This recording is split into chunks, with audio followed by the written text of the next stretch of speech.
प्यारे बच्चों, आपको कुछ चित्र दिखाई दे रहे हैं। इन चित्रों के नीचे उनके नाम लिखे हैं। आप जानते हैं इन शब्दों में कुछ रंगीन चिन्ह भी लगे हुए हैं। इन चिन्हों को क्या कहते हैं?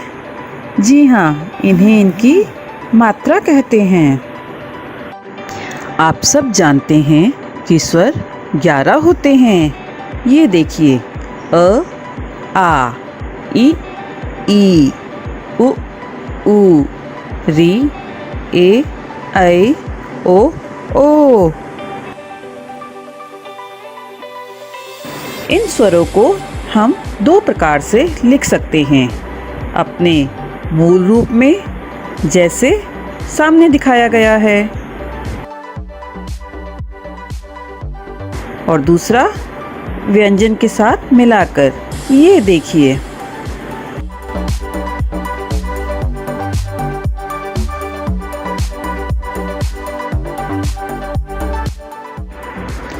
व्यंजनों के साथ मात्राएं अलग अलग तरीके से लगती हैं।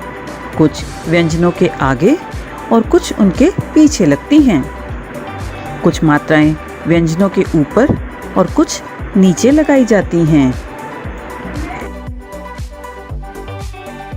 स्वर, उनकी मात्राएं तथा व्यंजन के साथ मिलकर बना रूप इस प्रकार है।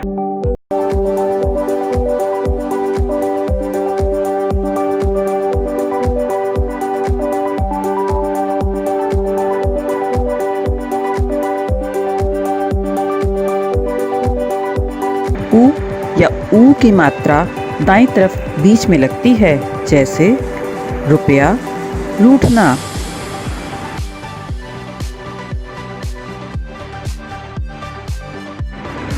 अनुस्वार, यह बिंदु रूप में व्यंजनों से जुड़ता है, जैसे कंघी, पतंग, जंगल।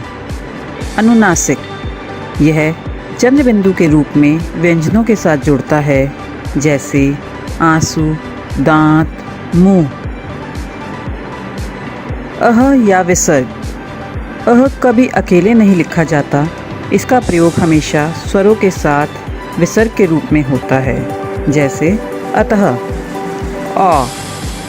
औ चिन्ह अंग्रेजी भाषा से आए शब्दों के ऊपर लगता है, जैसे बॉल।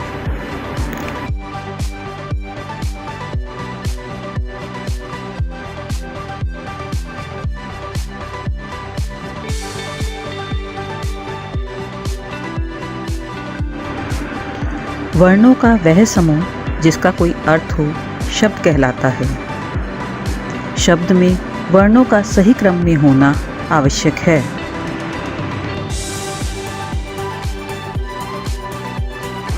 बच्चों, जिस प्रकार वर्णों के एक निश्चित क्रम में जुड़ने से शब्द बनते हैं, उसी प्रकार शब्दों के एक निश्चित क्रम में जुड़ने से वाक्य बनते हैं। प्रत्येक वाक्य का कोई अर्थ होता है। शब्दों का वह मेल जिनसे कोई अर्थ नहीं निकलता, वाक्य नहीं कहलाता। अर्थात शब्दों का सार्थक मेल वाक्य कहलाता है।